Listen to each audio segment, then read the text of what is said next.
Welcome to doassignment-ca. Here's the problem. Use the quadratic formula to solve 2x squared minus 4x minus 6 equals 0. Find both solutions. Now let us work through the solution step by step.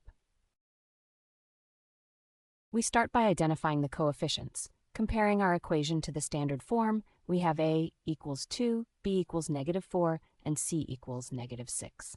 We'll use the quadratic formula x equals -b plus or minus the square root of b squared minus 4ac, all divided by 2a. Next, we compute the discriminant. -4 squared is 16, and -4 times 2 times -6 is positive 48. So the discriminant equals 16 plus 48, which is 64. Now we substitute into the quadratic formula. -b is positive 4, the square root of 64 is 8, and 2 times a is 4, so x equals 4 plus or minus 8, all over 4.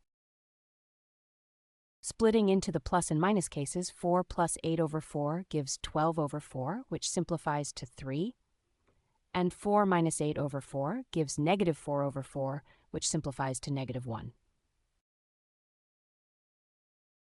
Let's verify. Plugging in x equals 3, 2 times 9 minus 12 minus 6 equals 18 minus 12 minus 6, which is 0, correct? Plugging in x equals -1, 2 times 1 plus 4 minus 6, which is also 0, correct? The two solutions are x equals 3 and x equals -1.